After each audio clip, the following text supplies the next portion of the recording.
이번 시간엔 기업의 윤리와 책임에 대해서 학습하도록 합시다. 페이지는 68에서 73을 참고하세요.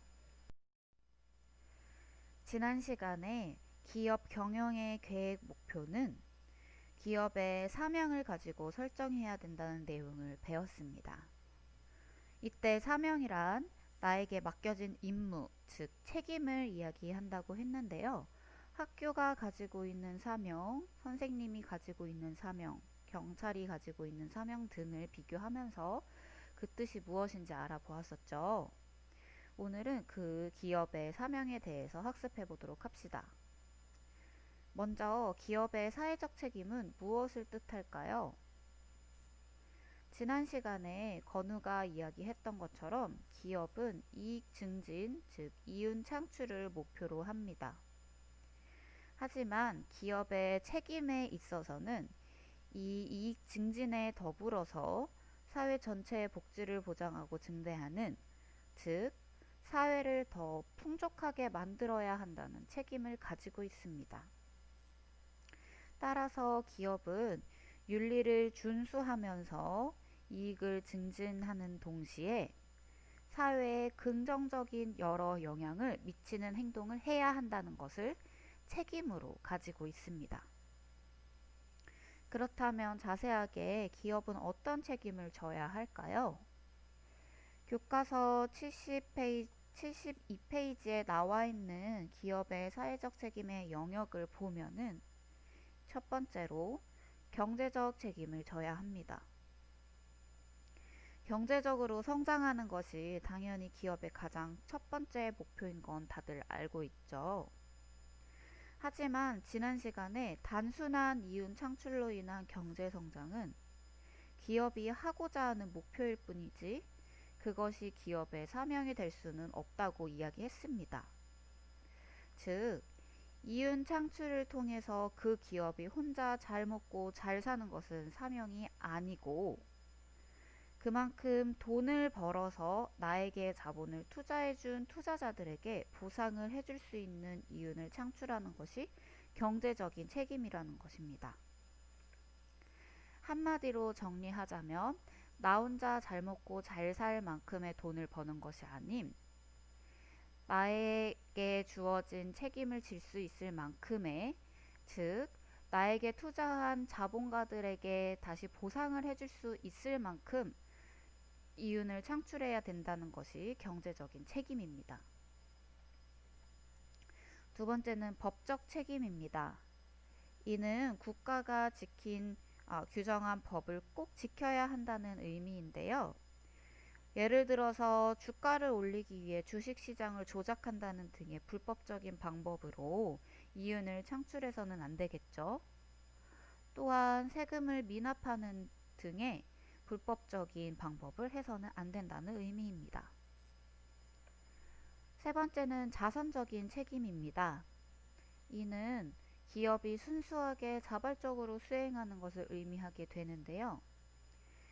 경영에는 직접적인 연관은 없는 문화라든지 기부활동이라든지 자원봉사, 즉 자선활동 등이 이것에 속하게 됩니다. 예를 들어서 LG그룹이 하고 있는 의인상 수여제도를 그 예로 들 수 있겠죠. 마지막으로는 윤리적인 책임인데요. 윤리적인 책임이 무엇인지는 다음 페이지에서 자세하게 보도록 합시다. 자, 기업 윤리에 앞서서 윤리라는 개념을 먼저 정의하자면 윤리란 사회의 일원으로서 지켜야 할 행동을 의미합니다. 즉, 기업의 윤리란 기업이 한 사회의 일원으로서 지켜야 할 도리를 의미하게 되는데요. 이때 기업이 지켜야 할 도리는 아까 이야기한 것처럼 이윤 달성을 넘어서 사회적인 책임과 도덕적인 책임까지 함께 지는 것을 의미합니다. 이러한 윤리적 책임을 다하는 기업의 중요도가 점점 높아지고 있습니다. 그렇다면 이런 기업 윤리의 책임은 어떤 형태로 분류가 될까요? 먼저 소극적 기업 윤리란 지탄이 될 만한 행동은 하지 않는 것을 의미합니다. 즉, 굳이 욕먹을 짓은 하지 않는다는 이야기나 해야 할 만한 것만 한다는 의미인데요. 개인적인 방면에서 예를 들어보면 너무 당연한 것, 뭐 학교에 지각하지 않는다는 것이나 친구에게 욕하지 않는 것은 기본적으로 해야 하는 행동이기 때문에 이를 어길 시에는 지탄을 받게 되지만 이를 지키고 있다고 해서 큰 칭찬을 받기는 어렵죠. 즉, 세금을 납부하는 것, 노동자들의 물리적인 혹은 정신적인 환경을 개선해주는 것 등은 너무나도 당연한 일이어서 안 하면 그 기업이 손가락질 받는 행동이긴 하지만 한다고 해서는 굳이 큰 점수, 즉 높은 평가를 받기는 어렵겠죠. 소극적 기업 윤리는 한마디로 정리하자면 부정적인 행동을 최소화하는 것을 의미합니다. 적극적인 기업 윤리는 무엇일까요? 적극적인 기업 윤리는 소극적인 기업 윤리와는 다르게 기본적인 의무, 즉 당연한 것에 더해서 바람직한 행동까지 적극적으로 하는 것입니다. 따라서 가장 바람직한 형태이며 이는 신뢰와 존경을 받게 되는 경영 활동입니다. 또 개인적인 예로 들어본다면 학교에 일찍 오는 것은 아까 본 것 같이 칭찬받을 행동까지는 아니죠. 하지만 우리 친구들이 학교에 일찍 온 이유가 코로나19를 예방하기 위해서 다른 친구들을 위해 환기를 한다든지 아니면 소독을 해준다든지 이렇게 적극적으로 매일 일찍 오게 된다면 높은 평가를 받을 만한 일이 되겠죠? 즉, 너무 당연한 세금 납부와 노동자의 환경을 개선해 주는 것에 더해서 만약 뭐 기부를 한다던가 아니면 소비자를 보호할 수 있는 추가적인 활동을 활발히 벌인다던가 노동자들에게 여러 복지 혜택을 주는 이런 의무에 더한 적극적인 행동을 하는 것을 바로 적극적인 기업 윤리라고 이야기합니다. 즉, 사회적 책임은 방금 배운 윤리적 책임 중에서도 적극적으로 윤리를 준수하고 그에 더불어서 법적 책임, 경제적인 책임, 자선적인 책임을 지는 것을 의미합니다. 그럼 더 자세하게 기업은 누구에게 어떤 사회적인 책임을 해야 할까요? 교과서 73페이지에 나와 있는 6가지 범주에서 살펴보면 가장 먼저 기업은 소비자에게 사회적인 책임을 다해야 합니다.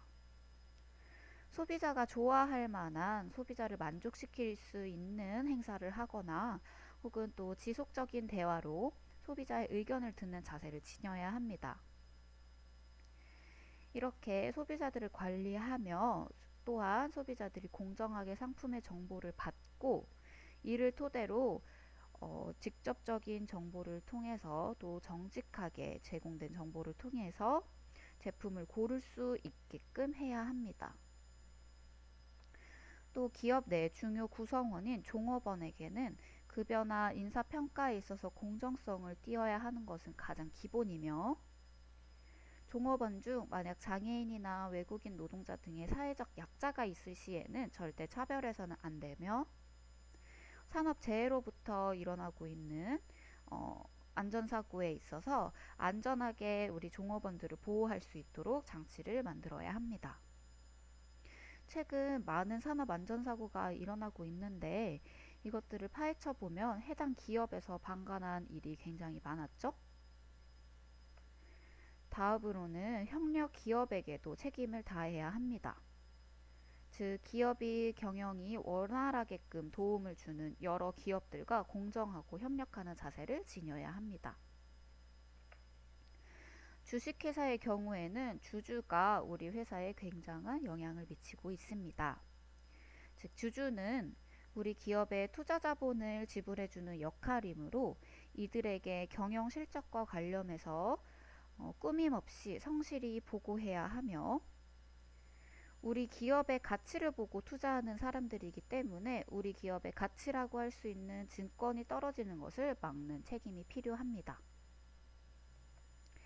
또한 우리 기업이 지금 속해 있는 지역사회를 위해서는 폐기물을 잘 회수하는 등의 책임을 통해서 우리 기업으로 인해 지역사회가 오염되지 않도록 해야 하며 또 사고를 예방하는 책임을 지어야 합니다. 그리고 지역사회를 넘어 우리 국제사회나 대한민국 등의 일반 사회에 있어서 기업은 신기술을 개발하며 일반 사회를 발전시켜야 한다는 책임을 가지고 있습니다. 이렇게 6가지 범주로 나눠서 고민해 보았는데요. 우리가 학기 초에 배웠던 내용처럼 기업이 여러 환경과 관련하여 경영되고 있는 그만큼 또 큰 영향력을 주는 그만큼 큰 책임을 져야 한다는 것을 알게 되었죠. 그렇다면 이렇게 많은 부분에서 기업은 왜 사회적인 책임을 져야 할까요? 기업을 경영하기도 바쁜데 굳이 이런저런 일까지 신경 쓰면서 책임져야 하는 이유는 무엇인지 선생님이 올려놓은 과제 링크를 통해 분석 작성하여 제출하도록 합시다. 그리고 지난 시간에 말한 것처럼 다음 시간에는 경영계획서를 실행하는 시간을 가지도록 할 예정인데요. 가장 기본적인 출석 체크 후에 자신이 실행하고 있음을 인증할 수 있는 방법을 생각해서 인증하는 것이 출결 조건이니 꼭 하도록 합시다.